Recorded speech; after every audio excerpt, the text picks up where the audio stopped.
आखिर में आपकी फरमाइश में पूरी कर देता हूँ।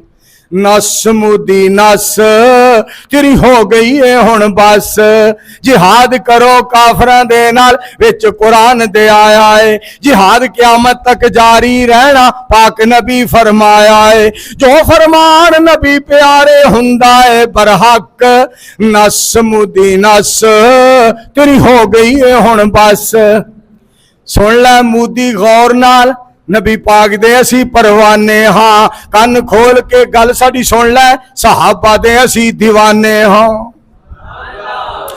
कराची विच मंजूर कह रहा है मूदी खच दी खच, नस मुदी नस तेरी हो गई है हुण बस।